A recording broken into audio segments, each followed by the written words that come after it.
the more visible we are about the ups and downs, the highs and lows of our process, the safer it becomes for other people to own all of who they are because we don't unmask just so that we can come get into the AuDHD mask. ADHD Rewired, episode 548. Since 2014, this has been the podcast for ADHD adults who have really good intentions and a slightly wandering attention. I'm Eric Tivers. I'm a licensed clinical social worker by training and a coach by design. I'm your host, and I have ADHD. ADHD Rewired is more than just a podcast. You can learn about our coaching and accountability groups, our virtual co-working community, and more. All at ADHDrewired.com. We are wired for connection, and you are not alone. Learn more about our offerings, including our monthly live Q&As, get additional resources for every episode, including links to any resources we mention on today's show. You can support us on Patreon, sign up for our email newsletter, and more. All at ADHDrewired.com. And if this is your first time listening, welcome. Don't forget to hit subscribe or follow on your podcast app so you never miss an episode. We know that starting is the hardest part, so let's get started. Hale, I am really excited for you to hear today's episode. It is a bit of a longer show, but I think you're going to really want to listen all the way through. It is Autism Awareness Month or Autism Acceptance Month. Today's conversation is with Portia Preston, who is a friend of mine that I made last year at the CHAD conference. And we discuss the kind of unmasking and learning that we're not just ADHD, or autistic too. This conversation is very sort of exploratory. We're both asking each other questions, and I really hope that you enjoy this. I also share some things that I've been kind of holding close to my chest for a number of years because I didn't really feel ready to share some of these things until now. I feel that this is a very sort of authentic, vulnerable conversation that I'm actually really happy to be sharing with you. I don't want to interrupt it with ads, so I just want to make a quick mention right now that we still have 3 spots left in our spring coaching groups. And I have information on the website of how you can sign up for that. So just go to coachingrewired.com, get your name on the email list, so you can start your pre-registration process and then schedule a one-on-one call with me. Group starts April 24th, but we're looking to fill these last couple spots here real fast. So without any further delay, let me bring you my conversation with my friend and fellow AuDHDer, Portia Jackson. Welcome back to another episode of ADHD Rewired. Today we have a little bit of a different show. I think it's going to be kind of a different show. I am joined by I just want to say my friend, friend, colleague, but really my friend. Portia and I met at the 2024 ADHD conference, the CHAD conference. I would say that Portia was kind of my guardian angel at that conference. I was kind of going through some rough stuff, and I don't even remember exactly how we connected. You were at your table the very first day they had the fair with everyone at their That's right. tables. Yeah. That's right, with talking about the coaching group stuff. And so we connected there, and I was just I think it was like the second or third day, one of the days of the conference. I was kind of struggling, and you were there, and you just helped me so much. Thank you. And thank you. I mean, I was literally completely dysregulated and had to give a presentation in the next hour. And I was like, I had literally no idea how I was going to bounce back. And you helped me so much. So I just want to thank you for that. Yeah, it was our honor. I know what that feeling is like, and I know what it's like to be somewhere and feel exposed and not protected. And you were just so visible Mm. that I could tell it was hard for you to get any space to yourself. I absolutely appreciated that. And it's what we're going to be talking about today is we're talking about autism and ADHD. So we're in April. It is, so I think the official thing is Autism Awareness Month. I like to think about it more like Autism Acceptance Month. But then I was thinking 5 minutes ago, I was like, what if we actually change it to Autism Unmasking Month? Oh, that's so much pressure. Okay, so no pressure. No pressure then. Okay. Over the last, at least in the podcast, over the last couple of years, I've been exploring, questioning, maybe I'm also autistic. And which it's just been so interesting for me is a sort of this journey of, Yeah. knowing that I'm ADHD from the time I'm 19. When I was after my undergrad, I started working at a therapeutic day school, and originally I was working just with kids that had emotional behavioral challenges, and then I started an autism program. And these kids were kids who did not get kind of any early intervention. These were high support needs Mhm. kids. One of them was nonverbal. Both were fairly aggressive, and I kind of just fell in love with like these kids because and Mhm. there was something that I just felt like there's something I understood in a very intuitive level, and then like after that very first day in this classroom, where I mean it was a battle. Like these kids were real dysregulated, very aggressive, and I went home immediately and just started like researching the hell out of autism. I was like, what is this? Like, because these were behaviors I've never seen before. And so I worked there for, I don't know, a year and a half, maybe. People were requesting to get out of the autism part of the program, and I was requesting to be moved to the autism program. And they were happy to let me do that. And, what at that time, I was like, I know that ADHD and autism are different, but man, I relate to so many things. I wasn't banging my head against the wall when it was trying to transition, but I Mhm. totally understood the challenges of transitioning Yeah. and any sort of unexpected change. For years, I really thought about, there's so many similarities between autism and ADHD. Then I went to, did my graduate studies, and then my second job out after my master's degree. I was working at a behavioral clinic, and I was working with what. And it's so funny. I still have to sort of like modify my language about it because it used to be Yeah, you're so. trying to not use the terminology that's Right, yeah, because it's hard. right. So I'm just gonna state the old terminology so we can like create that bridge. So Okay. the high functioning and low functioning autism. Right. Right. Okay. So what we now talk about is high support need, low support need, or high masking, low masking. I find that complicated as well because I think that we all can have varying support needs. And I saw this graphic recently that kind of broke that down. And so it's like there's these different areas that you have, challenges with, and then you have these varying needs of support. And I think it's just really hard for people because there really is no way to like distinctly categorize one person from the next. Right. Right. But I think all of that to say the way that I think about all of these topics, 10 years from now, we should have better language than we do today because things are always evolving. Yeah. So maybe we give ourselves a little grace and say, we're all still figuring it out. Yeah. And I think we will always be figuring it Mhm. out. It's one of Yeah. my favorite shows on NPR, which is I think also just a life philosophy that I have, and that's to the best of our knowledge. Yeah. And I find that complicated for me because I'm a professor and I'm Mm. supposed to know things. And how did I not know this for so long? I mean, at least you knew you were ADHD when you were 19. I just knew that I was overwhelmed and I needed to quit everything and start over. Like, Mm. looking back, I'm like, "Oh, that was a thing." But I had so many masks, as a Black woman that had to do with, other societal expectations.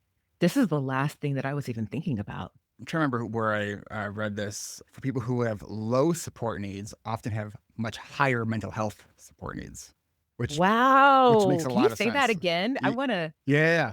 say that So again. people who have what's considered low support needs have Mhm. higher mental health support needs. I feel like you just read me. Hmm. Because I've never heard them separated before, and I think that was the struggle I had because I was always going into therapy and being told that I was fine, and I think it's because they couldn't see my autistic support needs, and because those weren't being seen, I had all this internal pressure, and I was having depression and I was having anxiety, but people look at what you're able to do, so that's where the functioning comes in, right? Yes. And it's like, well, you're able to do all these things, so you're fine. And one of the challenges too with even this language is we talk about autism as a spectrum, right? Like Mhm, there are, autistic adults who will mhm. never ever be able to be independent, who Mhm. have, significant intellectual disabilities. And then you have people like portrayed like, Sheldon from The Big Bang. Like, while they Mhm. never come out and say his character is autistic, I mean, it's pretty clear his character is autistic, Mhm. right? And Yeah. it's being that it's such a huge spectrum. I think there's even in the autism community, especially when you're talking with parents of Yeah. kids, there's this like weird angst that is Mm. like, how could you be autistic? Like, it's you could feed Oh, yourself. and it's so ableist, Yeah. and that's not something Yes. that I said much about. Someone told me once, "You don't think much about your disabilities in the world until you have one." Yeah. And so the past year, I've had people stare me in the eye and say, "You're not autistic. That's not what autism looks like." And I think it's because they're looking at what I was able to do. But you mentioned just now, someone who's nonverbal may be absolutely brilliant, Yes. and they're not able to use language to convey what is in their brain. But because they live in a neurotypical society, we label that as deficient. Yeah. And it's really us who are lacking in the tools of expression, Yeah. you know? Mhm. So, yeah, I think that's a big problem is that people, myself included, because I only knew what I was exposed to. I was nervous to say that I was autistic because I felt like I was immediately co-opting a space that I did not belong in. Well, I felt that very much too, and a lot of the newer books I've been listening to really talk about like the idea that self diagnosis is okay because it's inaccessible. Like a full scale Mhm. evaluation is so inaccessible for Yeah. so many. It's also political. Say more about that. Well, depending on what your intersectionalities are, you go into a job and you say, "I'm autistic. These are the accommodations that I need." Well, is my job security at stake now? In a social setting, am I gonna lose all of my friends because they don't understand me? We have so much to lose, and we don't have a lot of protections to reassure us that it is okay and safe to live with these needs. I can't tell you how many times I've been on the phone with someone, and I have to tell them, "I'm having a hard time processing what you're saying. I need you to slow down." And they think I'm being rude until I say I'm neurodivergent, and then there's, like, this breath where they remember that they're talking to a human. And I feel weird doing that because I'm like, in so many different contexts, I will get things done so quickly. But if I sit and watch a YouTube video, I'm literally pained by how fast people talk. And I'm Mm, like, "Is it just me?" mm.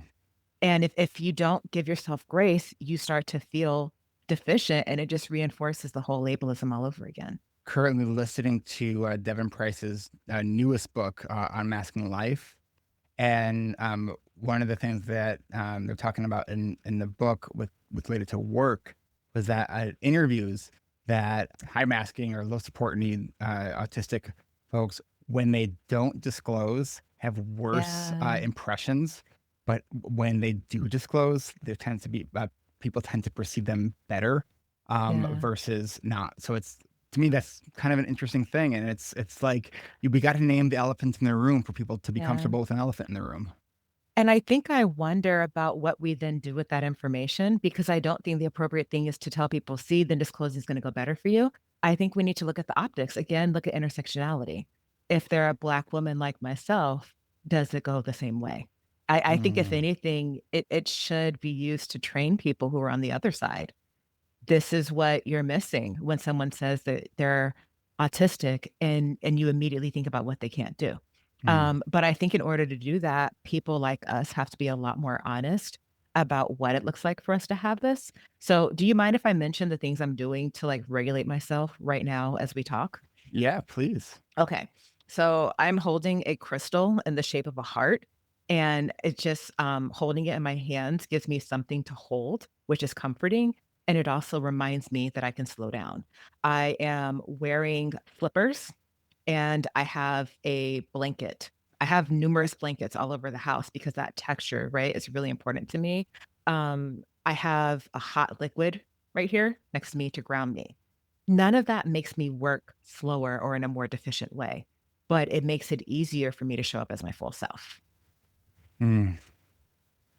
You know, going back to the idea of a diagnosis, going from specializing in autism as a therapist, and I remember, what I think one of the things through this process that's been sort of like most humbling, I guess, for me Mm. is having these experiences of, maybe 10 years ago. working with other sort of ADHD, specialists, Mhm, whether they're coaches or therapists, mhm, and they said they didn't have ADHD, and I'm like, mhm, come on, like mhm, you are as ADHD as they come. And I was like, mhm. how is it that these people who are specialized in this field don't know that they also have ADHD? And I used to get those people like internally, totally Yeah, just like criticizing them. I'm like, come on. yeah, And now here the tables have turned a bit because I'm like, yeah. wait, I specialized in this for years and years. I presented on this. I was like Mhm, my local community autism expert, right? And it's mhm. like wasn't just what was the hair club for men thing? The wasn't just a client, I was also the president. So, how do you feel about that now? It's I've always been fascinated by the idea of blind spots. Right. When I was in grad school and or my undergrad and just got my ADHD diagnosis, I had also just learned about the concept of the Johari's window, which is a framework of self-awareness and blind spots. And we all have blind spots. Now you taught me that, but I had no clue what it was, so can you explain Johari's Yeah, yeah, yeah. window again? So if you imagine like a four square grid, right? And so in one of the grids is what's called your public self or your arena self, like the things that you know about yourself and other people know about you, right? Then we have our sort of our private self, so the things that we know about ourselves, but other people don't know, and that could be contextual. So it could be like maybe one or two people know, but most people don't. Right. Then in one of the other corners, we have what's called our blind spots, right? The things that people are seeing about us, but we are not Mhm. seeing ourselves. Yeah, Right. And then we have yeah, that fourth quadrant, which is the unknown. And that could either be just because there hasn't been an opportunity or it's not knowable yet. yeah, And so what I have learned as someone who was always looking at like self-awareness almost as a core value yeah. and seeing that I know I'll always have blind spots. Mhm, And as mhm. soon as we think we don't, that's when our blind spots are probably bigger. Yeah, Because there over the years, like it seems like every like couple of years, I have this big like, yeah, oh, right. And it's always painful to kind of realize to see what had been blind.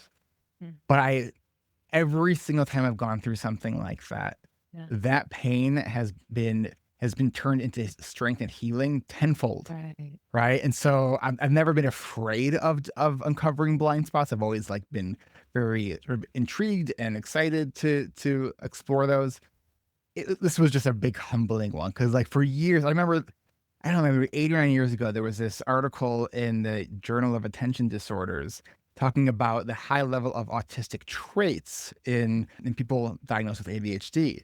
And I was like, I've been saying this for years. Like, there's so much overlap, and I'm still just connecting with traits. yeah, But I'm like, oh, I don't have like autism. yeah. Well, I think it's one thing to look at other people's experiences from the outside, and it's another thing to have the lived experience for yourself. And what happened for me is I had a very profound skill regression. All of a sudden, it was hard for me to read, it was hard for me to write, it was almost impossible to focus. And as a professor, as a speaker, as a coach, that terrified me. I had just gone through like tenure and I had really expanded my business. And all of a sudden, I'm like, why am I so irritable? Then it was like, why am I depressed? All these things are happening. And I'm like, something's not right. And for me, it was when I started to go on medication, which I was really reluctant to do, that I was able to see the signs more clearly, and as I started to research them, it was like what I was seeing, like my sudden need for safety foods while I was traveling, right? All these things I thought were flaws, I started to see them as needs, and then I'm, like, resonating with these people on social media who are talking about autism, and I'm like, "But that can't be me because I grew up when gifted just meant you were good at things." Mm, We didn't know that it meant you were really developed in some areas and underdeveloped in others. And I was that third Johari's window you're talking about when I think about how I reflect on the past now, it was people seeing something that I didn't. And so they would always, my peers, there's something different about you. And I just thought they hated on me because I was nerdy. But kids can pick out a difference even if they yeah. don't know what it is. And I don't think I moved into that fourth window you described where it's like you learn more about what you don't know until I started to sit down and conceive about what does it mean for me to reflect on what trauma I've experienced in my Mm, life. Because I was over here doing research on secondary traumatic stress and burnout and reading about PTSD all the mhm, time. And like you, I wasn't seeing my own trauma until I started reading The Body Keeps the Score, mhm, and I couldn't read it because every single page was just knocking on my front door. mm, So I think sometimes it has to be the combination of like knowledge and life experience that brings you to a point where you're ready to have that awakening. mm.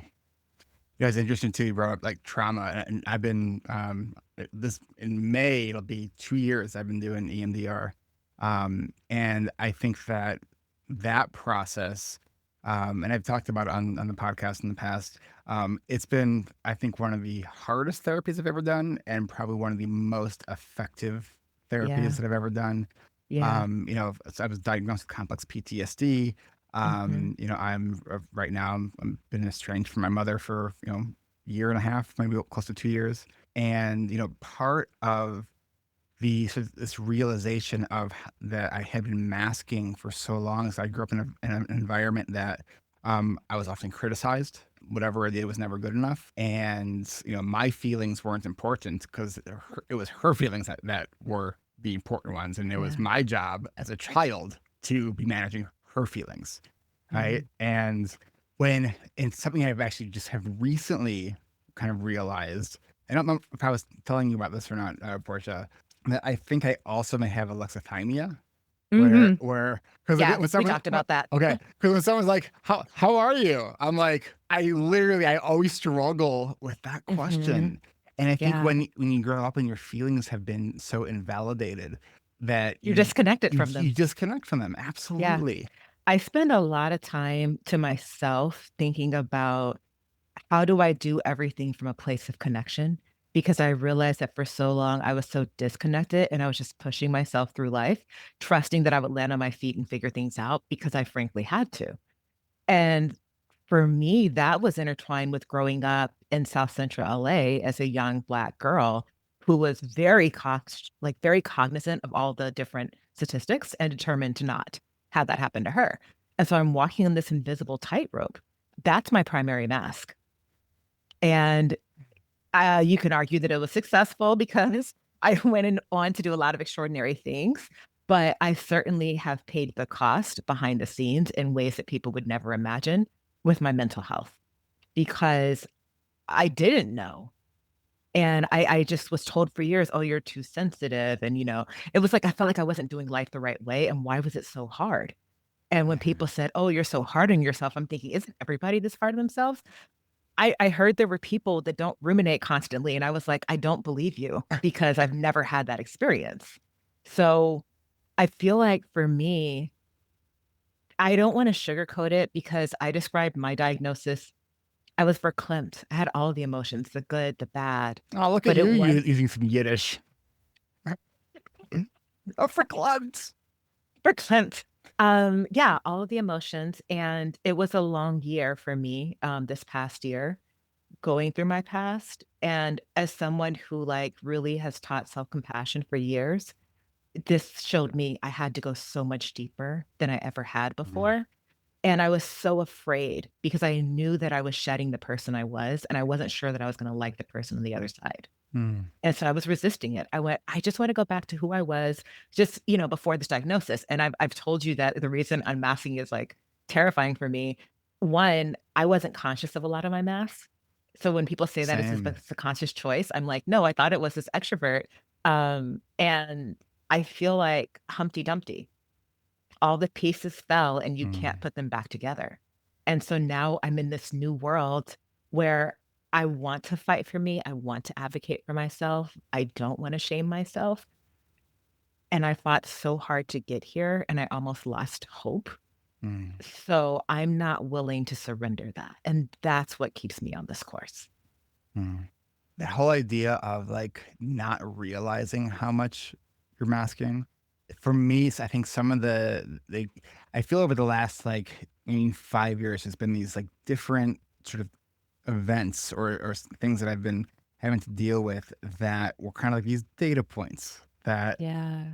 all added up to, like, I really probably need to look into this autism thing for real. In 2020, started going through my divorce, and was really at that time already kind of burnt out just from work stuff. Yeah. And like through COVID, I continued to live with my ex-wife. My son didn't know until about a week or two before she moved out, and it was just like my mental health in that during that time was Yeah. not good. I did what I always do. I sort of dig deep Yeah. down and find some more resilience. I Mhm. recently heard this term toxic resilience, and Oh, I was like, absolutely. oh my god, Mhm. because I used to say like what when someone's like, what's your superpower? I'm like, I'm a lemonade maker. Give me Mm. give me lemons, I will make lemonade, Yeah. right? And it's like and it was last year when partially because my ADHD showed up, combined with some people pleasing and Yeah. not wanting to have hard conversations, I lost a ton of money in my business. Like, because I Mm. wasn't paying close enough attention to the finances as we went from Mhm. doing 5 groups at once at a higher rate to the demand as the world opened up decreased Yeah. because during COVID, lots and lots of people, stepped into the ADHD coaching space, and there's a gazillion other podcasts out there now on ADHD. How that affected my business is I went from having 5 groups, which required also more support staff for Right. that.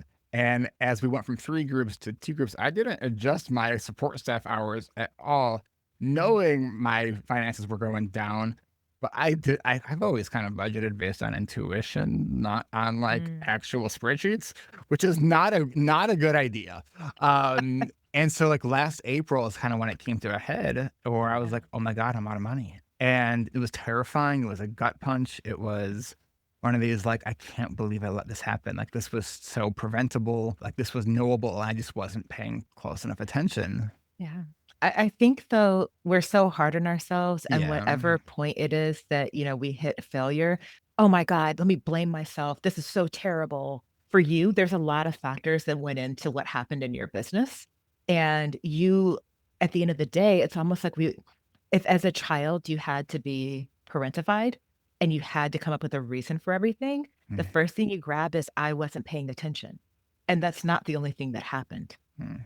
But this is why I see PTSD is more common in people that are autistic, are ADHD, because the way that we experience life, we don't think about how, oh, it's my brain and the synaptic connections that are altered. It's me. It's my lack of discipline and willpower.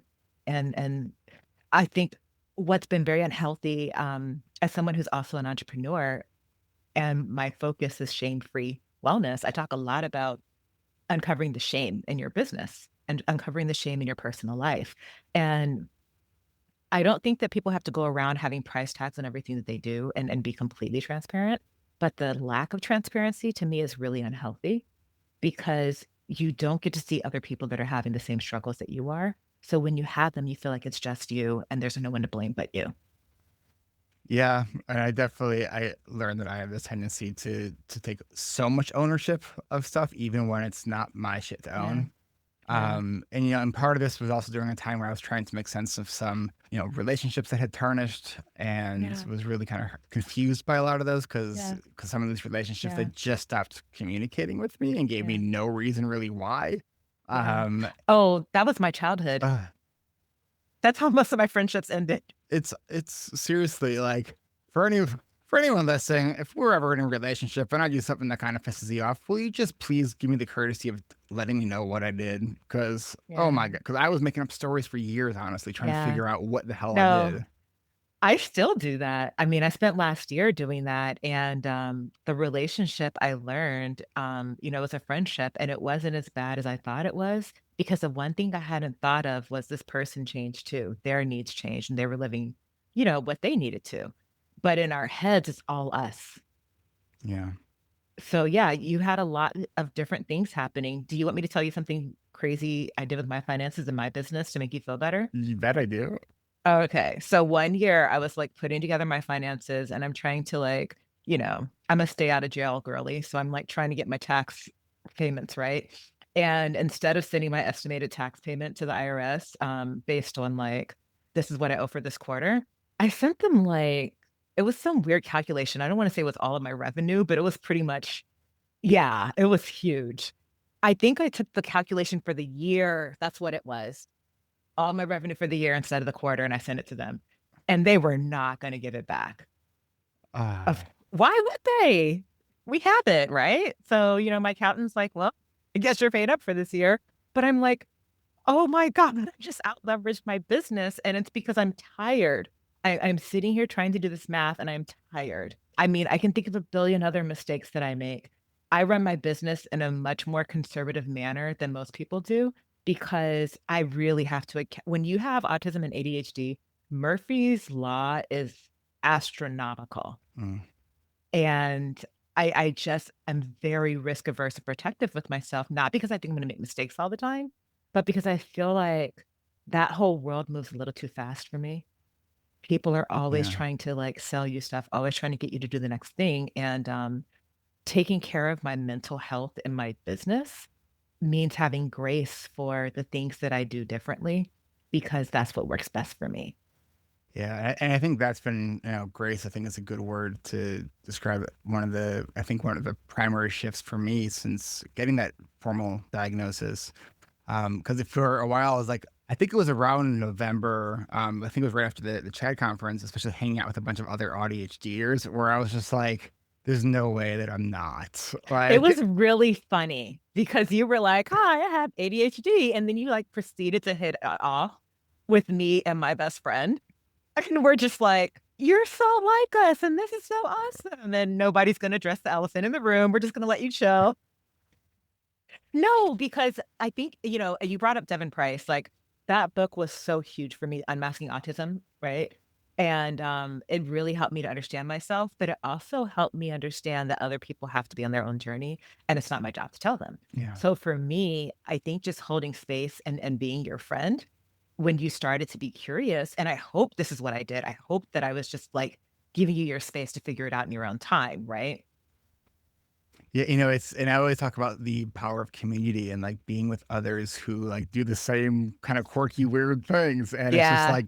it's just this like feeling of I can just be completely my weird self and it's fine.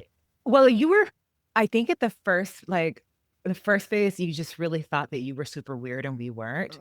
And we were like, "Oh, bless your heart, you'll get to know us." And remember how I was like, "I don't want you to text me," and, like, I had these boundaries that I'm not gonna discuss, but, I have boundaries, and I was like and so your boundaries were the opposite, and it was like, "Okay, well, we're gonna be friends, so we're gonna figure this out." But I think it was beautiful because, we just let each other be. Yeah. And I think that I'm in this moment, I am thinking about the way for us all to move forward and to really amplify, the message of autism awareness and acceptance is to think about our entire life in terms of, like, universal design. And I actually picked this up, recently talking to someone, in our faculty community that's been, like, working on, programs to help us do a better job of teaching students who are neurodiverse. But the point is most of the things that are good for us are good for everyone. Yeah, absolutely. And so the less shame that we have around the things that benefit us, it's gonna benefit everybody. Yep. Text messages started off as a implement for people who are hard of hearing, Mm. and most of us can't Oh, imagine our interesting. lives without it now. Yeah, Huh. I actually don't think I knew that. it's crazy. It's That's like, oh, I think that a lot of the things that we hold shame about and we hide, the first step is to realize, like, other people if I feel shame about something and I'm hiding it, chances are other people are feeling the same way about that. And if we can get out what we're dealing with and get help for it, so many of those things that people think of us as being inconveniences to them would actually be assets to all of humanity. oh, so true. Mm. Yeah, earlier I was talking about how there were like over the last 5 years, there was like these certain sort of moments that were kind of like, let me put a pin in that because that's significant. Last summer, I ended up actually not leading a group because of low registration, and I had two of my coaches. They each were doing a group as well, and I only had like two people like sign up for my section. So I'm like, and I already was like so desperately needing a break because I was just feeling so just exhausted. And so I was like, okay, this wasn't one I was planning on doing it, but let me make lemonade. Right. Really, thank goodness for that because I really did need that time off. But so during that summer, I think I'm kind of a fanatic Fish fan, the band, and I've seen them like 53 times now, and I have tickets for 3 nights in June, and I'm hopefully going to be bringing my son to his first Fish show. Oh, how sweet. So I'm excited about that. I'm already having to mentally prepare myself to potentially have to leave early. Because something I told my current partner when we first met is if you ever come to a Fish show with me, like we don't leave early unless you're like literally dying.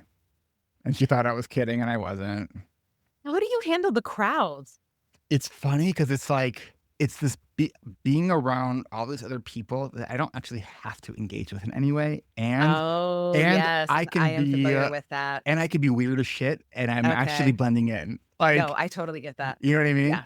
Mhm, mhm. One of the things that happened over the summer is there was 2 weekends in a row. So one I went with, my partner, and then the other weekend I did solo. And I did the solo one, I was in Indiana, and I went on my motorcycle.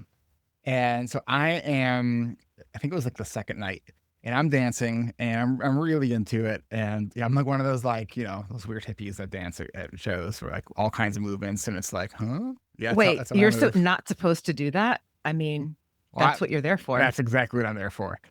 And so I was totally in my own world, like in the music, Mhm. and I was noticing just like that a lot of my dancing is kind of like very hand flappy. And Oh, and so and keep in mind I've been in EMDR, so I think that part of this was like triggered this memory. wow. And that was I used to do a lot of like kind of hand Wow. flapping when I was a kid, and my sisters teased me for it. And I think I Wow. suppressed it. And it was like this flood came back, and I just started like really getting into hand flapping, like, at the show, and Wow. it just felt so good and grounding, Yeah. No, that makes sense. and it was just like, "Oh my god." I think it was one of these moments where I was like, what else have I been masking?" Like, Yeah. and so that was a really significant thing for me, and then I think Yeah. it was in, I don't know, maybe late summer, early fall, I was doing I think it was one of my community happy hours that I do once a month with my Uh-huh. alumni, and, one of our members had shared that they had just gotten diagnosed, with autism, and shared, where they got the evaluation, and I had, like, just saw an ad for, like, this place, Yeah. that Yeah. day or the day before, and I'm like, "Wait a Yeah. minute," like, I'm a pattern noticer, and I'm like, Which, by the way, so I went and looked into it, and I was like, "Oh my, that's like, it's covered by my insurance, it's actually super affordable." And so I went through I don't think it's in every state, but I'll yeah. mention it, and they're not sponsoring me in any way. Okay. They can though. Prosper Health, and so I did this. It Yeah. was, I wouldn't say it was like the full battery evaluation, but Mhm. it was we had 3 sessions total. One was like 90 minutes, another was like 2 hours, and then there was the last one. And it was just like it was a really interesting experience of, Yeah. as we're talking about the different, like, things from childhood, and, what was the part where it was when we started talking about pet peeves? Mm. I was just like, "Oh, yeah, and there's this. Oh, yeah, and there's this. Oh, Oh, yeah." yeah. And Mhm. I'm just like, and it's interesting because there's so much of stuff from my childhood I think I've just blocked Yeah. out.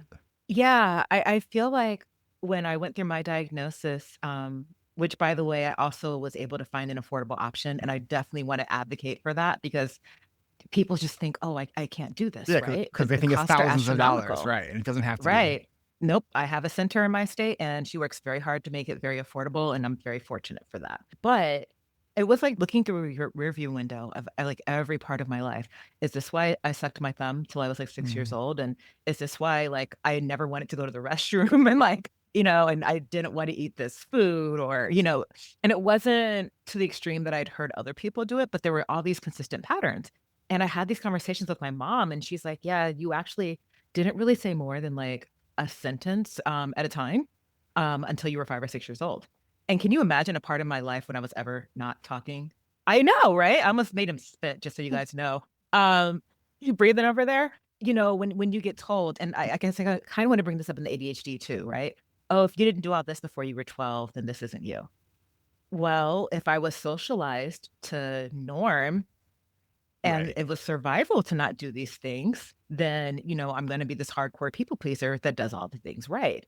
But I think it becomes the clues to take care of ourselves, because the first time in my life, I feel like I actually am starting to know what I want in terms of fashion, in terms of spending my money, and now I can be intentional and not as reactionary. But therapy and meds, EMDR, just like you said.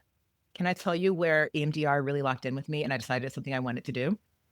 Yeah. Okay, so Yvonne Orji, who played Molly on Insecure, had a comedy show on, HBO, and one there, she talked about how amazing EMDR was for her life, and I'm like, if it's this exciting for her, I kinda gotta go see what this is all about, and it really helped me to start to release all these things I've been holding in my body, and I think that it's interesting that for you and me both, EMDR was the gateway. And I remember telling the person that I worked with, I think I want to get an assistant for autism. They didn't see it. But by then I had more confidence to say, no, Mm. I need to get to the bottom of this. It's interesting. You probably have heard the idea that a late diagnosis doesn't change the Mm, past, but it does change our understanding of the absolutely. past.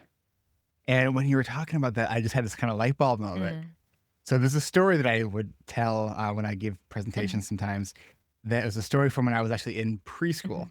where I got into the car with my mom, and I told my mom that I don't think my teacher knows my name, and she says, "Well, why?" I'm like, "Well, because she keeps calling me Don't Eric."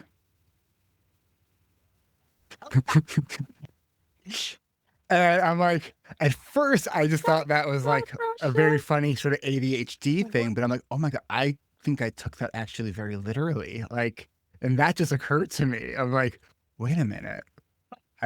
Didn't actually click that I was being actually genuine when I Yeah. said And that. I also think of how much of your behavior was problematized, because people didn't Yeah. understand.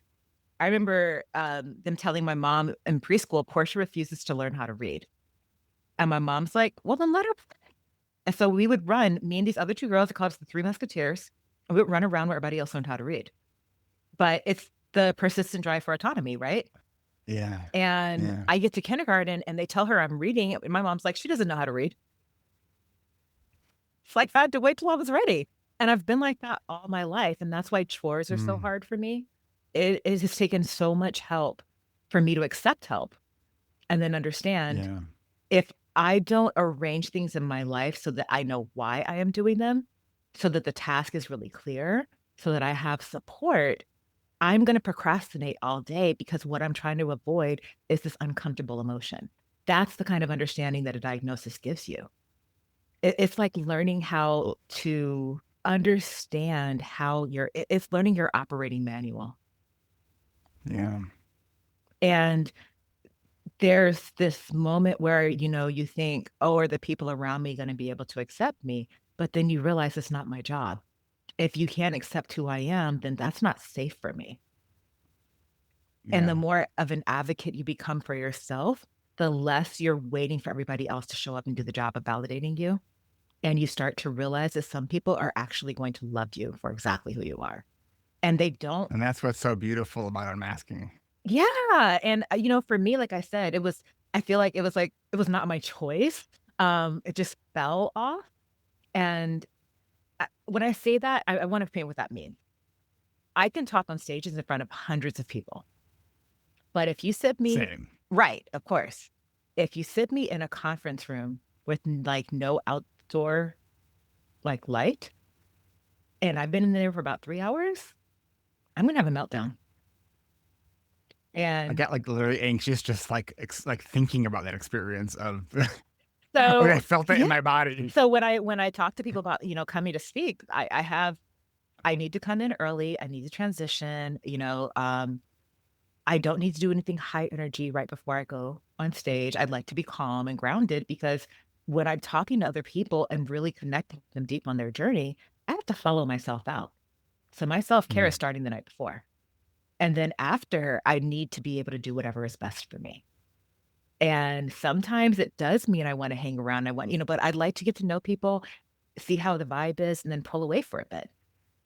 And when people were like, "Well, are you an introvert or extrovert? And you either love people or you don't," like, that didn't work for me because what I know now is I absolutely love being around, people in the speaking environment, but where I love to be when it comes to really, like, transformation is in really small groups where people feel safe going deep because that's how I feel safest.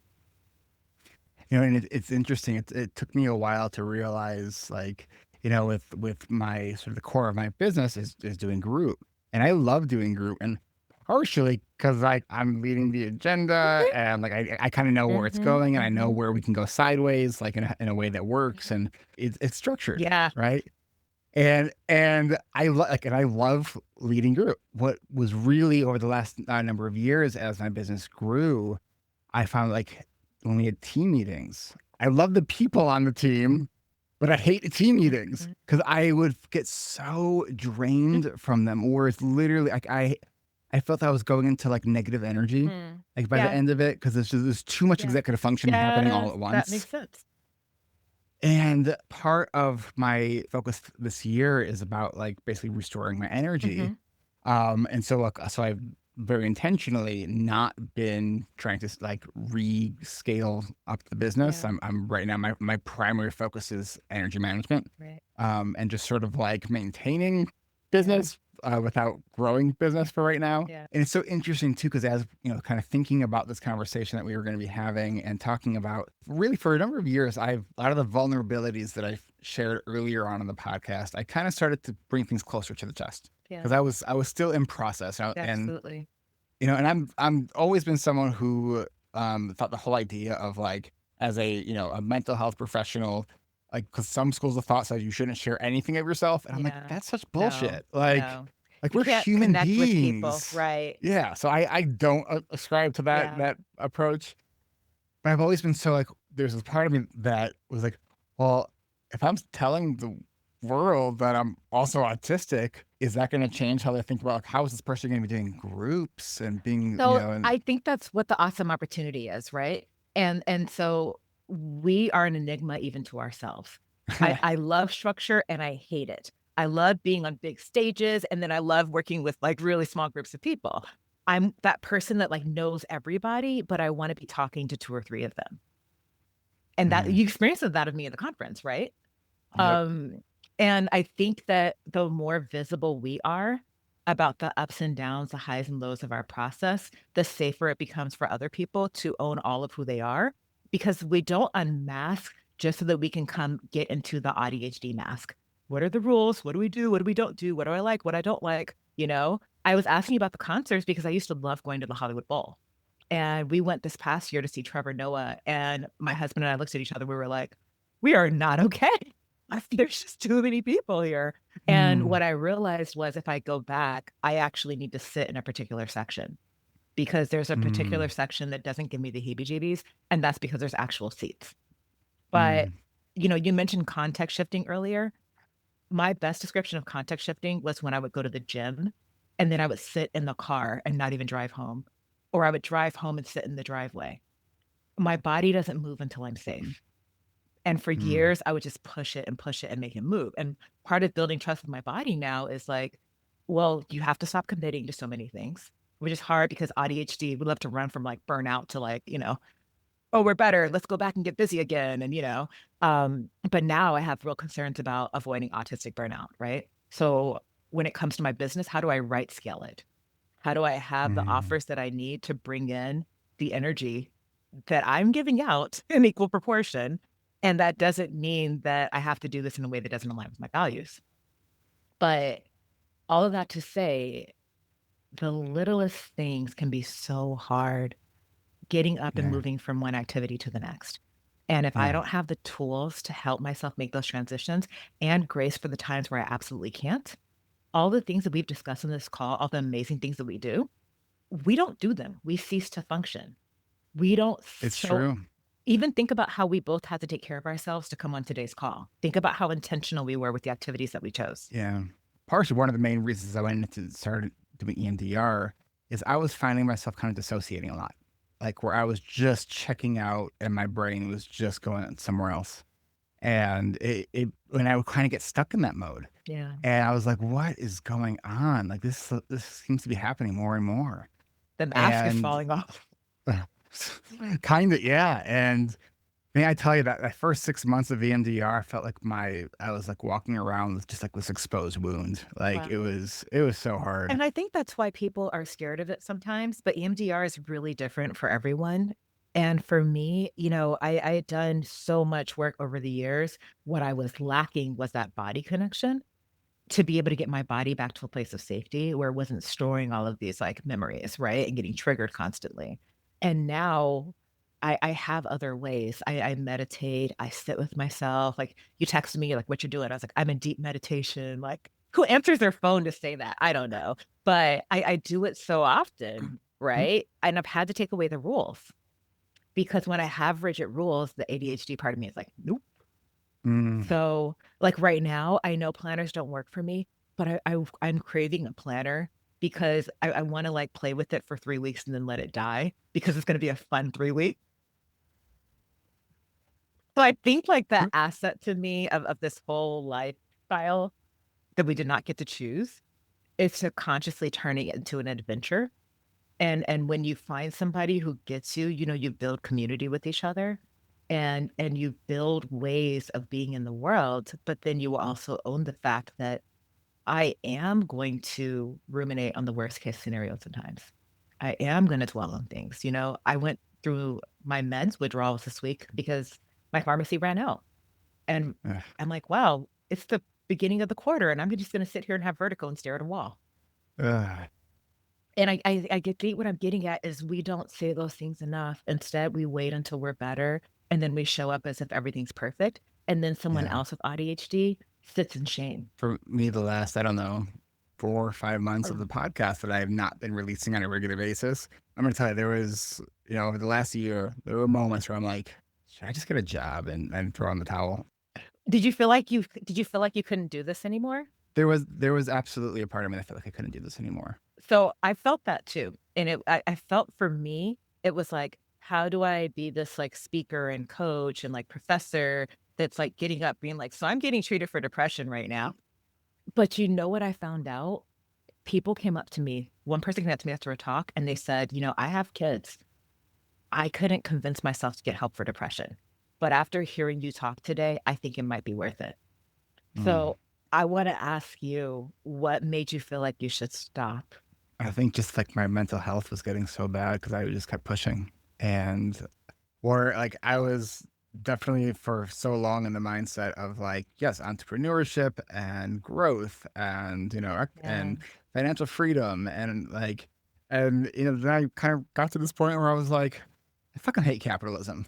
Right. Like I just want to like stop the Ferris wheel for like, Yeah. a year and just breathe and Yeah. like recoup. And so it's been super interesting, and I remember doing this episode. I think it was like a solo episode. I don't know, it was maybe 4 or 5, 6 months ago, where I share that my hope is that I'm gonna share the process of like kind of being in the messy middle, being in the or like I'm not on top of my game at this moment. Then my hope is to guide that like we don't have to get stuck there. Like it That's is a right. process, and even when I did that, I was like shit, what if I do get stuck? And Like, you will. I get stuck all the time.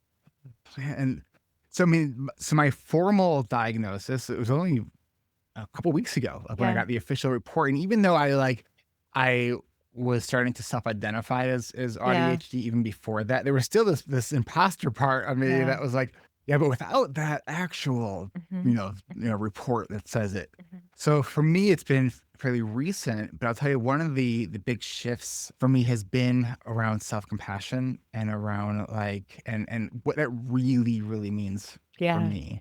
Yeah. 'Cause I remember the session that I had my report, the report session where they talk about the findings and everything. About halfway through, so my therapist uses a combination of IFS and parts Yep. work, Yep. right, and Mine too. EMDR. And it's about so one of my parts I call the void, and Mhm. the void is my dissociative part. Mhm. And about halfway through this session, even though I knew what was going to be shared, like this wasn't a surprise, Mhm. I like the void just kind of took over. Yeah. And so about halfway through, I was just like not really processing what was happening. Yeah. And I kind of, for the rest of that day, like really got like shut down. Mhm. And which was kind of, in a sense, it was surprising to me. It was also, I had a very similar reaction when my son was actually officially diagnosed with autism when he was little. Mm. Where it's like I knew what we were going to be told, and then as soon as they said yes, Yeah. autism, I was like, I don't think I heard anything after that. Yeah.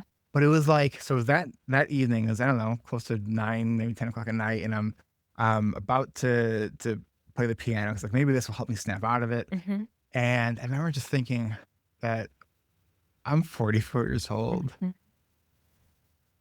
and I've been autistic my whole life and I Yeah. didn't know it. Yeah. And how hard that's been. That's right. And that was you advocating for yourself. And then this like this sort of shift of like, it's like, damn, Mhm. look at everything I've actually been able to do Mhm. Mhm. with this, Mhm. this Mhm. mask that in a sense was strangling me without Yeah. really Knowing it. realizing it. Mhm. And I'm like, I'm actually kind of a badass. And it was, I don't know what it was about that moment Yeah. for me. I was just like, you know what? Like, I have so much to offer and so Mhm. many Mhm. strengths. Mhm. And yes, I have I'm grieving this Mhm. part of my past that Mhm. that That's right. all like the lack of Mhm. friends that I was able to Mhm. maintain, Mhm. because I didn't know. And even some professional relationships that have Mhm. soured because I did not know. Yeah. I had someone that gave me feedback that are like, you seem to only reach out when you want something. And I was like, I I don't think you're wrong. Yeah. And like that was really hard to hear. Yeah. Because it's not how I want to show up in a relationship. Yeah. But like for me, my social battery doesn't hold a charge very long. Mhm. And so the idea of like the steps and the things involved in reaching out to maintain Mhm. relationships Mhm. seems like it's a task Yeah. to me. Yeah. Right. Which Yeah. is why I kind of just want to live in a commune where Yeah. everyone's just there No, and you I don't have don't. to put in. Is this from an experience? Yes. No. But Oh, I guess my point is like there's times where we need a break even from ourselves, but we do need a communication strategy. And what I tell people is I am your low maintenance friend. Don't come to me and apologize because you haven't talked to me for 6 months because I can be very like, I forgot this relationship existed, but I think you're amazing. And so I've had some people over the time, tell me, "Oh, I feel like you're neglecting, you're not putting your time in." I'm like, "Thank you. I'm so glad you were honest about that. What do you need? yeah. Because this is what I can offer." And I think for me, I spent my entire 20s in grad school, so most of my friends were used to being second, you know? Um, but everything that you've listed off is like, you're becoming the person you were supposed to be. The difference now is self-awareness and accountability.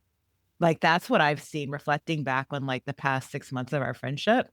Um, you are in a place where you want to be aware of how you're showing up in the world and what the impact has been, and then you want to be accountable. And I think you're being very brave using your platform and saying, "Ha, ha, ha, I named a podcast ADHD Rewired, and oh my god, I'm autistic. I don't really know what to do with that," because that's what life is. And it really allows you to offer that grace to other people because there's other people that are listening and they're like, "Yeah, self-awareness is very scary. Accountability is very scary. It's very scary when I make these plans and I do these things and then life evolves." And I think you're showing people how to be brave and it resonates with the people it's supposed to. I hope so. Because it's when I started ADHD Rewired, it was really driven by this feeling of just the awfulness of feeling like you're not understood. Yeah. And if this podcast, continues to help people hear their own story coming out of somebody else's mouth, Yeah. and given all those sort of Me Too, Mhm. relatable Mhm. experiences, Yeah. that to me is like I just feel so grateful and humbled that I get to do such meaningful work, Mhm. and I am so committed Mhm. to managing my energy because for sure I don't ever want to experience that. And it wasn't just burnout. Like I now realize it was autistic burnout. Yeah. And it's awful. Mhm, And I'm just so committed mhm. to doing what I need to do to, maintain my boundaries and my Yeah. energy. I even so once a month in my alumni community, we do a social happy hour. And for I feel weird about sharing this. So for the last like year, like every time I see that on my calendar, I've been like, oh fuck, like happy hour, which like was part of how I was feeling, and also I love the irony of like it's happy hour, and I'm Right, like right. ah. And what I realize is it's at 5:30 at night, so it's the work day is sort of coming to an end. Yeah. My meds have worn off. I'm spent, Mhm, right? mhm, And then I felt like I had to sort of be in this mhm, performative mhm, role. mhm, mhm, And so, this most recent, happy hour right at the start, I just said, "I'm gonna be here for an hour," mhm, and at the hour mark, I'm just gonna duck out. mhm. And I was sharing it, and it felt so good to You were just be able to able make it to. happy again. I think that's a perfect metaphor. That is such a perfect metaphor. You love this community. You don't want to be drained, but instead of just throwing it out, you started to be honest about what you actually needed. And I think it's a stronger parallel even for your whole platform because ADHD shouldn't be the thing where it's like, "Oh, well, you have autism too? You're kicked out of the club now." I think you're showing everybody that this needs to be expansive. We're at a point where, a couple of years ago, you couldn't even get diagnosed with both. You could only have one or the other. And now Yeah, we're it's like 10 true. years down the line, are we gonna be, like, recognizing this as one larger thing? We don't Well, know.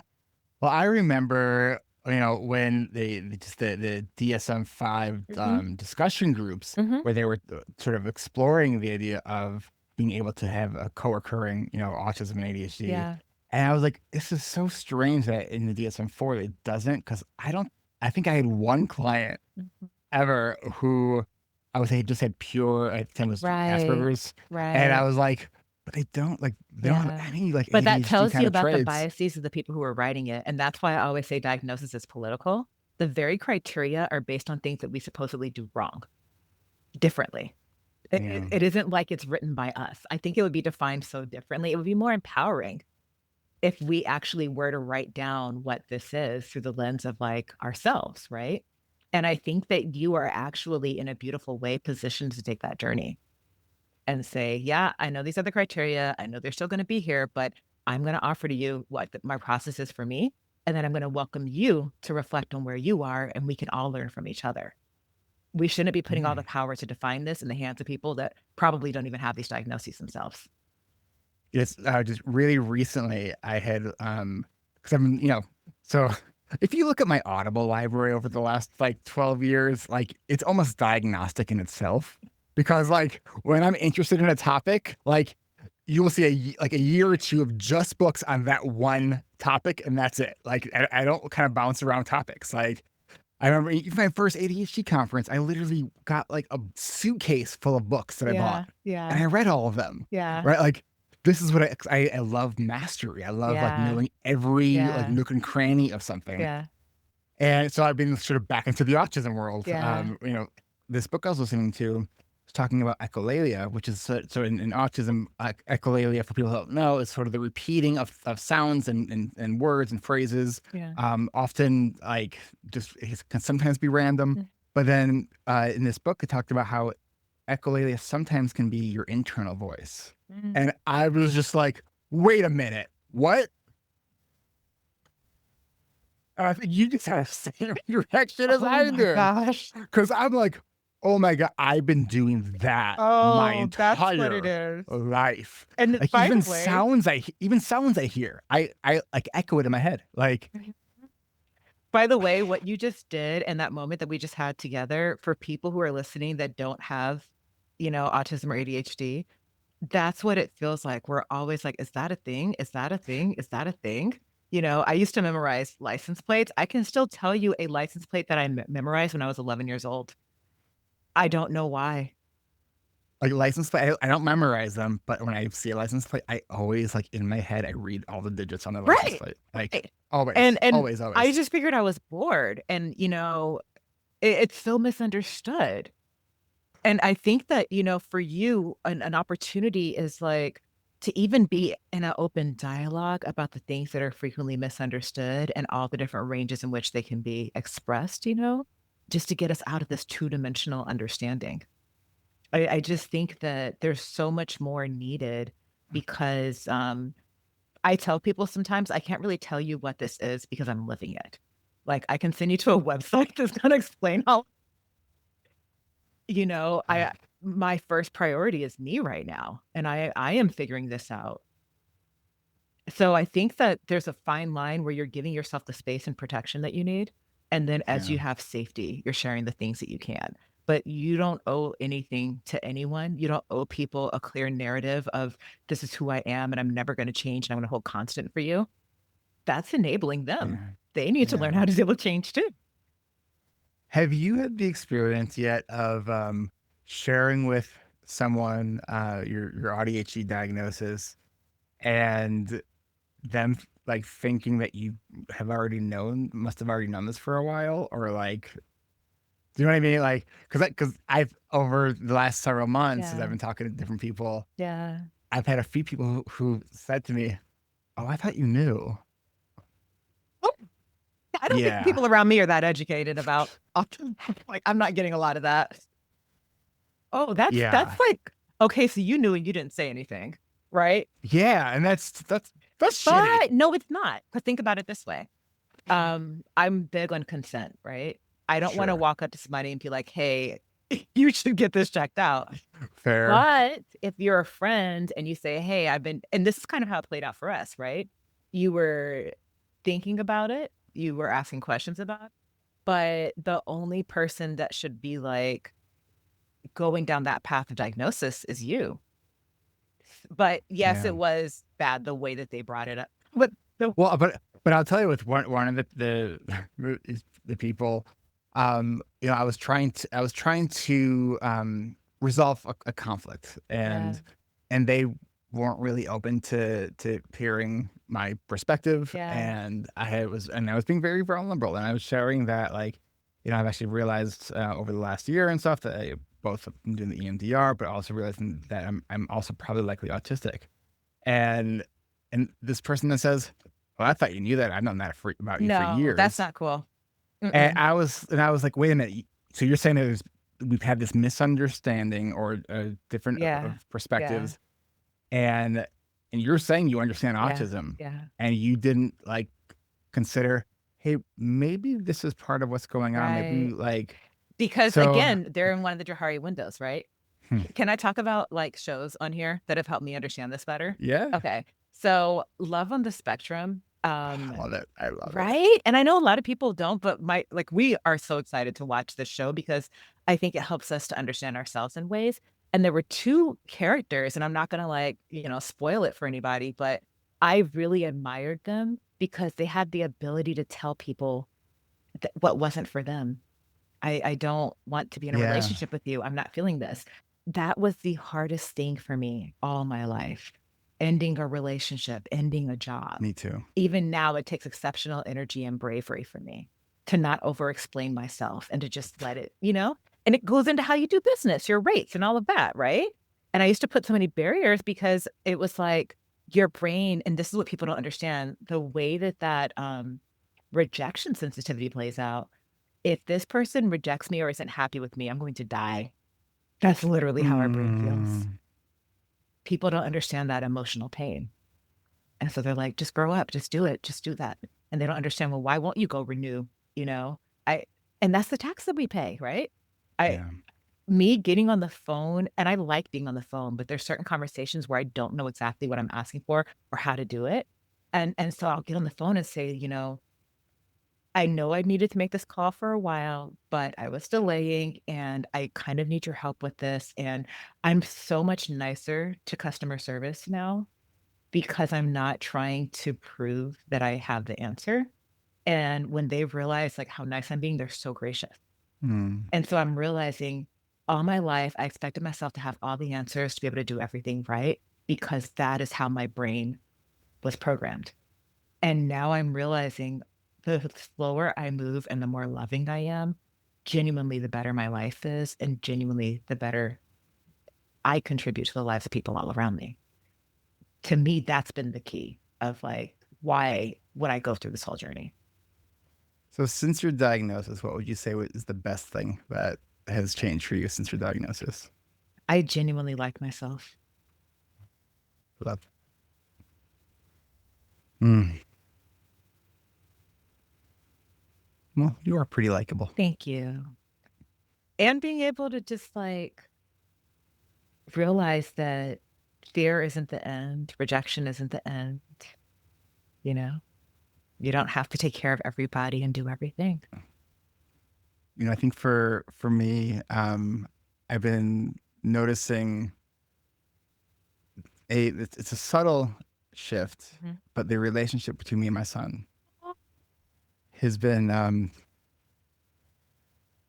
because he has a lot of different like quirky interests that, the ADHD part of my brain is like, okay, I'm bored. I can't do this with him. Like it's like I can't watch these videos with him. It's so Yeah.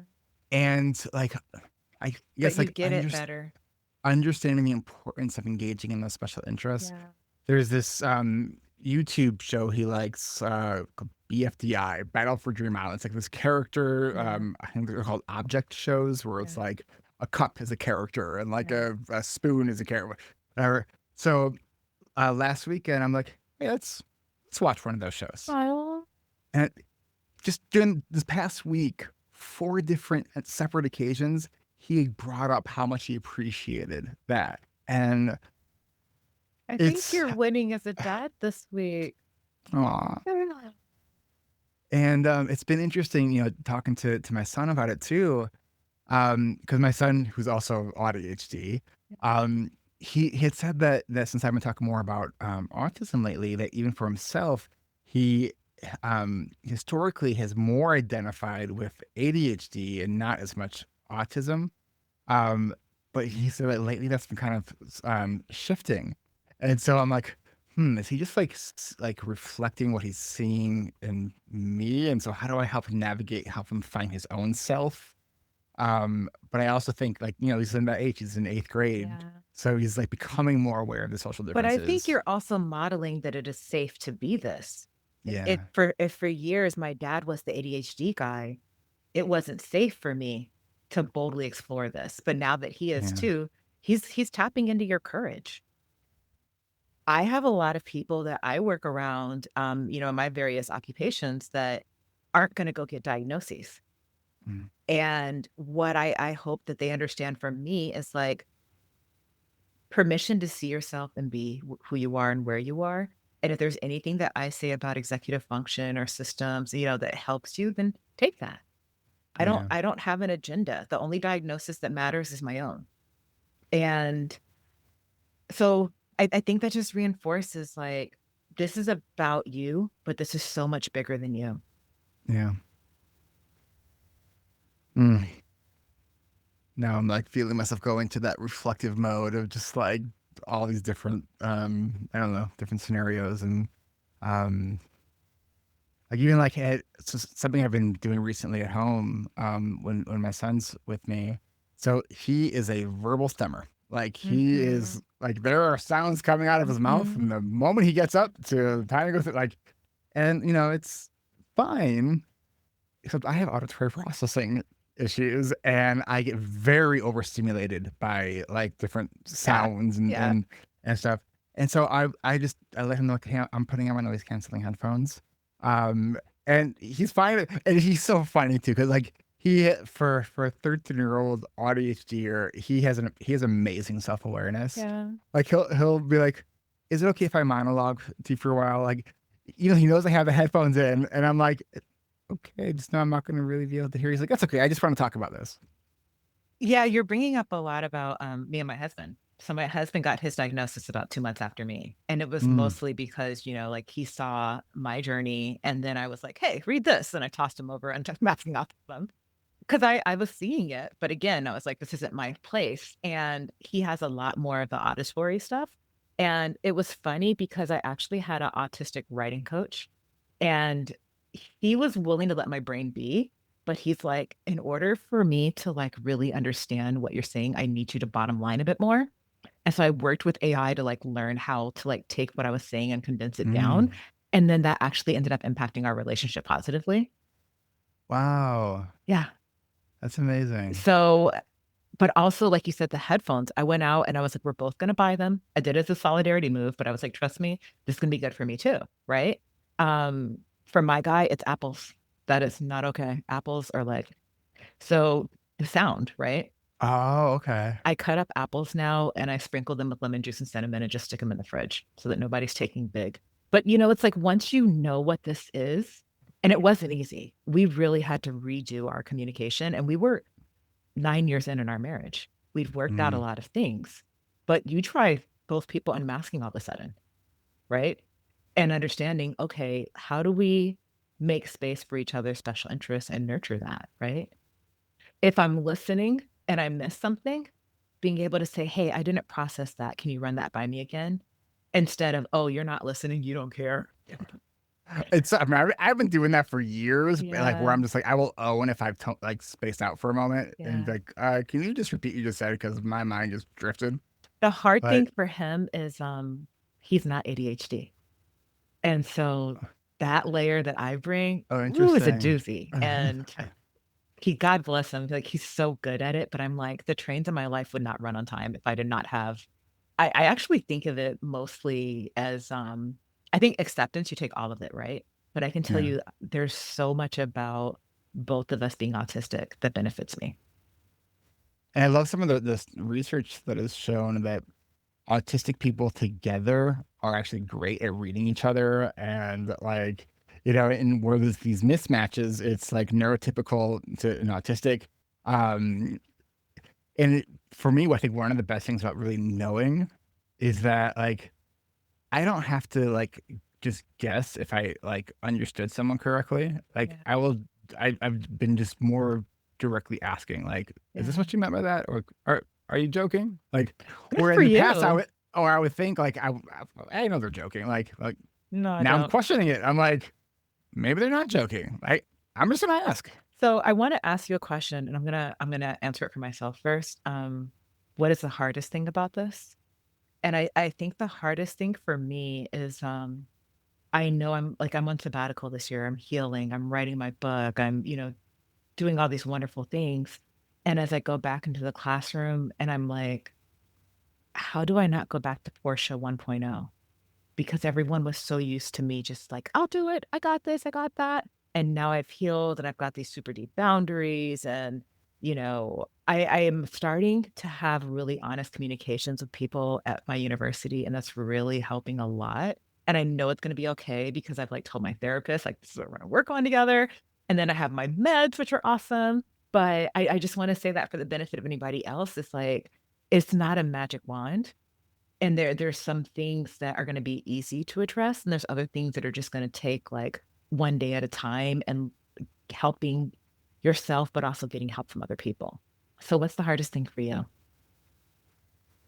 I think in some ways similar to you, it's like as I, continue to focus on sort of restoring my energy, I do think I will want to get to a point where I grow the business again in some way, but like being scared of getting burnt out again, Yeah, I guess doing that, or even like realizing like I don't have the capacity to do that, so I'm kind of treading very cautiously as I'm doing stuff in my business. It's like, look, success feels great when you grew up undiagnosed and you failed a bunch of stuff and you're like, hey, I can actually do shit. Right? Like, that feels amazing. yeah, Right. But I also don't want to be tying my worth to it. And, yeah, it's as much as I thought I think I had separated from that. yeah, I think when I got into my financial sort of yeah. a financial pickle last year, it was like, oh, like I think I have more work to do on Yeah. that. Well, and, I think that's because it is an ongoing journey. Everything that you've Right. described, even as somebody who coaches around sustainable business practices, I coach on it because I have to do it constantly in my life, right? I Yes. don't wanna be successful, but, tarnish my relationships or compromise my health. And what that Yeah. means is knowing the warning signs, but you have to, ongoing monitoring, right? Okay, in this season, especially with AuDHD, because man, it changes up, right? Well, that worked for me then. This no longer works for me now. What is it that I need, you know? So as I was saying, I was looking at the time, and I'm also noticing the beginning feelings of what I call fuzzy brain, which is when like, okay, I've been in this dialogue for a That's while, and right. my brain's starting to get tired.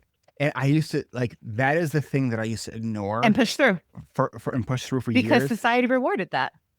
And I think that if for me, I've been focusing very heavily on that feeling lately and like taking breaks between almost every meeting I have. And even just taking 5-minute breaks between every meeting is a game changer. It is a game changer. Like, I'm like, oh my God. Like, yeah, it's hard to get up from the chair sometimes because I get really Yeah. locked in. Yeah. Right. And please, someone invent the auto rejecting chair. I've been asking for this for years with a spike so you can't sit back down. Okay. So Portia, thank you for having this conversation with me. This has been, I don't know. I feel like I'm losing words now as I'm getting tired, but my heart is filled with gratitude Thank you. and love, and just I want to thank you. Thank you so much. It was an honor. Well, we'll have you back on at some point when your book's getting ready to come out. So definitely, start following Portia. So Portia Jackson Preston, what's your social stuff? Put it out there. Portia's Journey, Portias Journey, Portia's Journey. Awesome. Portia, thank you so Thank you much. for having me. All right. I know this was a long one. Thank you for continuing to listen all the way to the end. I edited this podcast, which I haven't been doing a lot of my editing in quite some time, but I do a little bit here and there. And this is the first time I think I edited a podcast right after recording the podcast. And although I did take a break, I really did take a break. And I hope that this was really valuable to you. So anyways, thank you for listening. If you related to some of the things that we were talking about, it might be worth exploring, learn more about it.